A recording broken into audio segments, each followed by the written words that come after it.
কিংবদন্তি অনুসারে তিনি মহাভারতের যযাতি বংশের 175তম পুরুষ।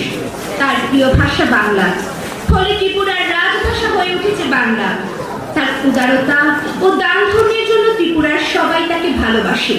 তার কাছে কেউ কিছু প্রার্থনা করে শূন্য হাতে ফিরে যায় না, ফলে রাজসভায় সবসময় নানা ধরনের লোকের ভিড় থাকে। আজ সূর্যাস্তের পর যখন চাঁদ আকাশে দেখা দিল, তখন ঈষৎ চৌকো-মুখের অতি ব্যক্তি সম্পন্ন ত্রিপুরার সুপ্রতীক মহারাজা বীরচন্দ্র মাণিক্য রাজকীয় ভোজসভার একটি অনুচ্ছবেদিতে পাথরবৎ আসন গ্রহণ করলেন। রাজকীয় ভোজসভা সুসিদ্ধ সুপাচ্য খাবারে ভরপুর। অনেকের সঙ্গে খুব হাসি খুশি আনন্দ ঘন মুখ নিয়ে খোয়াই নরপতি উপস্থিত। তিনি মহারাজ বীরচন্দ্র মাণিক্যের দৃষ্টি আকর্ষণ করে বললেন, মহারাজ, রাজবান্ধব দেবেন্দ্রনাথ ব্রিটিশ রাজকারণে বন্দী। তাকে মুক্ত করার জন্য কি কিছু ভাবা উচিত নয়? অবশ্যই ভাবা উচিত।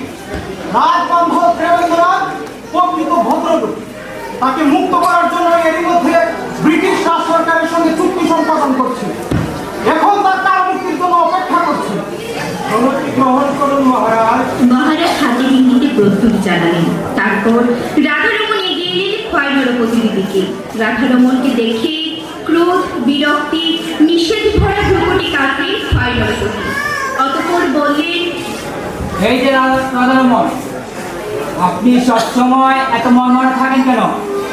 আপনার জন্য কি কর্মকাণ্ডের ব্যবস্থা করার প্রয়োজন? কি কারণে ভয় নরপতি? আপনি দেখছি আমার সঙ্গ পছন্দ করেন না। পছন্দ করার তো কোনো কারণ নেই ভয় নরপতি। কেন নেই রাজপণ্ডিত? আমি কি এই রাজসভায় আসন গ্রহণের যোগ্য নই?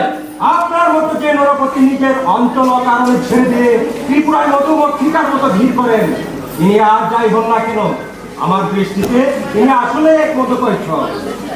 তাই পরলোক আসন আমার নিষ্প্রয়োজন। তবে আমি এখানে এসেছি একখানা প্রার্থনায়। ব্যক্ত করুন আপনার প্রার্থনা। আপনার নিকট আমার কোনো প্রার্থনা নেই। যা জানানোর তা মহারাজের কাছে। তিনি আমার ভরণ পোষণের দায়িত্ব নিয়েছেন, আপনি না। আমাকে অনেক কিছু ভাবতে হবে।